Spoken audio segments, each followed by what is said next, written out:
Welcome back again, guys, from Tampa Bay. Today I'm reviewing the 2015 Suzuki Burgman 650, a scooter.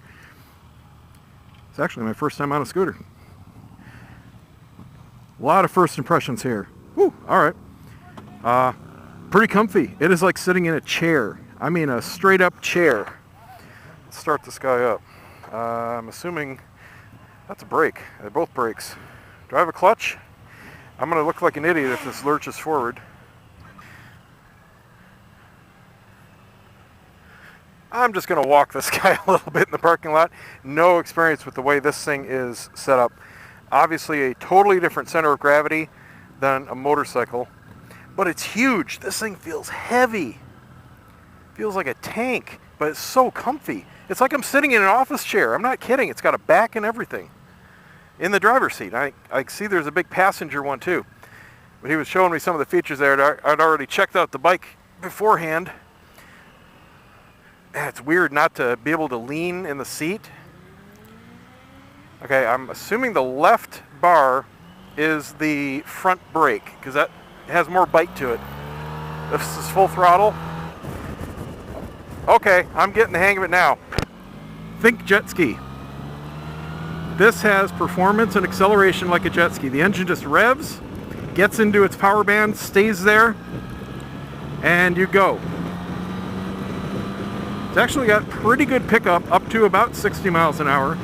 Not bad up in this top end. It's slowly accelerating. It's very smooth. You feel absolutely nothing. I mean nothing with this thing.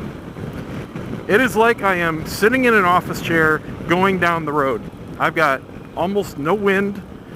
The suspension's soaking everything up. Mirrors are huge. They are like car mirrors. They are absolutely perfect. I actually see my knees and the tips of my fingers and then everything behind me and everything to the side. Beautiful. Okay, I'm going for the foot brake. It's going to take me a minute here to get used to no gears. I'm in the fully automatic mode. I'll play around with the gears at the end of the ride. So once you come to a stop, it actually shuts off the drive. I'm in neutral, so I'm just holding it with my feet. I like the folding in mirrors thing. He said it's for the garage. I could see it for lane splitting too. Or parking. If you're parking around a lot of other bikes. This is wide open. That's nice. I have no idea. Well, you know what? Let me put it into manual mode. And I want to see if it performs any differently, if it has much of a power band. I imagine it does. I'll bet the automatic is basically just to give it the set it and forget it and best fuel mileage kind of thing. But it doesn't have gears. It's a CVT transmission, so it's basically just a big belt. I'm just looking to see if the engine has any different power throughout its rev band, and it really doesn't. This is kind of fun, but at the same time, pressing this button is not intuitive. It doesn't feel sporty, you know, with my thumb on it. If it was a foot shifter, that'd be a little different. You know what? I actually like the automatic mode.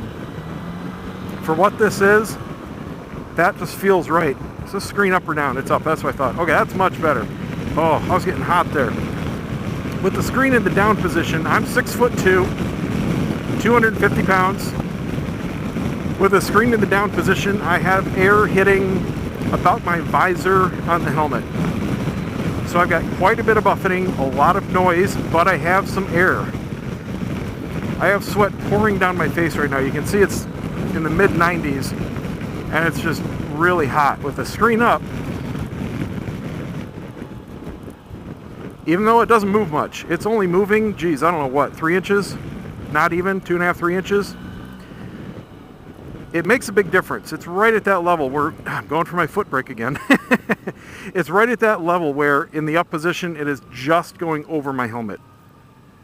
So I'm gonna keep it in the down position because I want some air. Oh man, this feels so weird turning. I mean, imagine if you're in an office chair and you just tip to the side in it. That's the feeling I get. I don't feel connected to this at all. It feels like I'm riding on top of it, and really I am. It's just such a different feeling. But man, it's cool. I mean, it's cool just bombing down the road here. It has more than enough power for street use.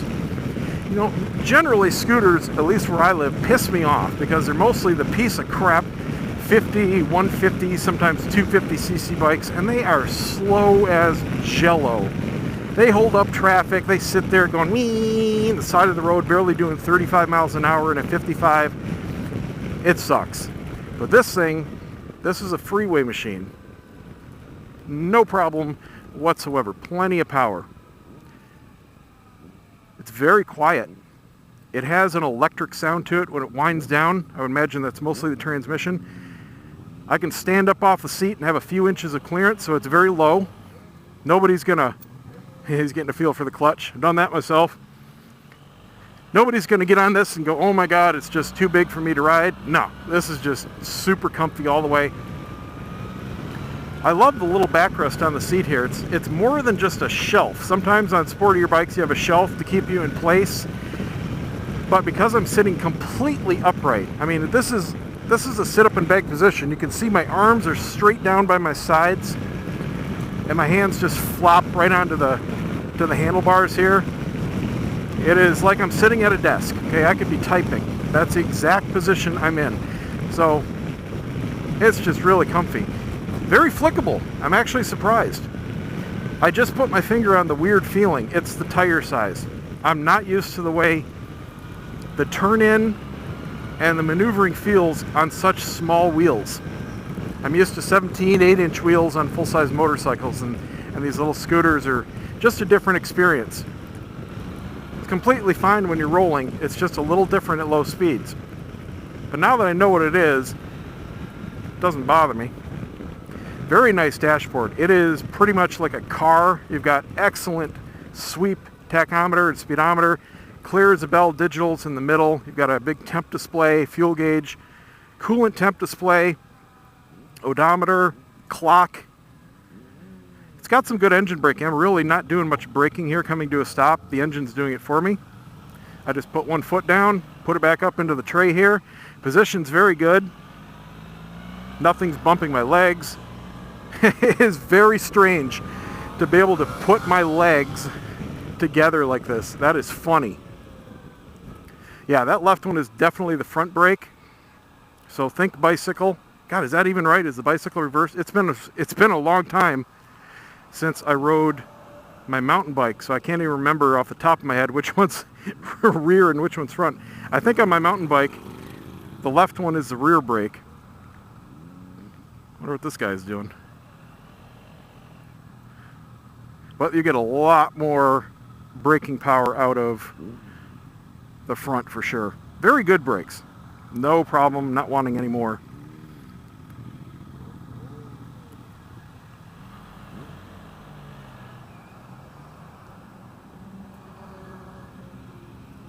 Super quiet.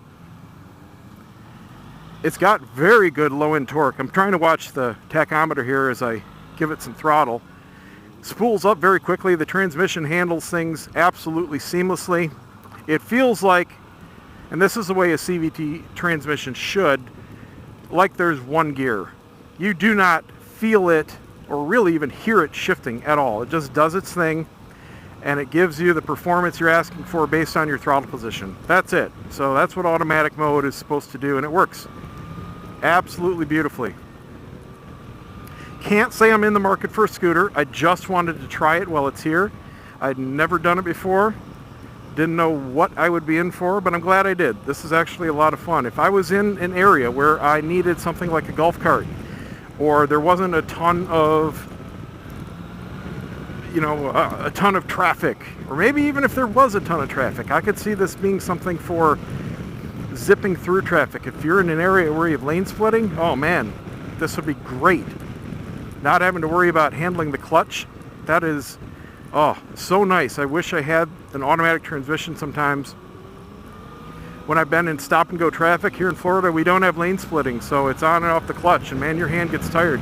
This is just absolutely fantastic. I'm just zipping along. I'm keeping up with everybody. I'm not giving it wide open much at all. Not even have to think about it. Definitely digging it. Love the mirrors. I really wish this kind of mirror setup was on every motorcycle, because that's what you need. This is beautiful. Like I said, absolutely like a car. This is wide open. So you can see it keeps up with the normal full-size bikes in front of me without any issue whatsoever. And that's only out of a little 650 engine. I would imagine this is very frugal on gas. I do have a select button up top here. It's a tripodometer, odometer. Okay, so I don't have any average mileage gauge, but I would imagine it's quite up there. Not going to take a wild guess, but certainly far more than a motorcycle. Soaking up those railroad tracks, these bumps here, no problem. Nice and squishy suspension, but it doesn't have a lot of bounce to it. Nothing's jarring. Smooth as silk. Now the only downside to these things is the price. They are the price of a full-size motorcycle. So this is not meant to take the place of a motorcycle. The people buying a scooter, especially these large ones, these Burgman scooters are not for the people that are looking for the 49 cc's, or around here it's the people that lost their license because they're drunks. Those are not the customers for this kind of scooter. You know, it's a little stereotypical, but a lot of women like scooters. They are easier to handle because you don't have a clutch. You have a lower center of gravity. They just work. You have a lot of people in city situations. You have a lot of people overseas that need the mileage. You know, people don't understand that in the US, we're bitching when gas goes above 3 a gallon, but a lot of places in Europe, man, they're at 8, 9, 10 bucks a gallon. So fuel mileage is paramount. Insurance is also a factor. They have some smaller engine Burgmans, and a lot of countries have huge insurance rate premiums depending on the engine cc's. That's why you find smaller bikes that don't make it to the US, like Yamaha's got a little 125cc sport bike. No one in their right mind would ever buy it here, but it's very popular in places like India. So overall, very surprised, impressed for what it is. Like I said, not my cup of tea, but for what it is, I'm very surprised that it's producing as much comfort and power and really nice features that it is. So this has been the 2015 Suzuki Burgman 650. Thanks for watching. Don't forget to subscribe. Give me a thumbs up, and we'll see you next time.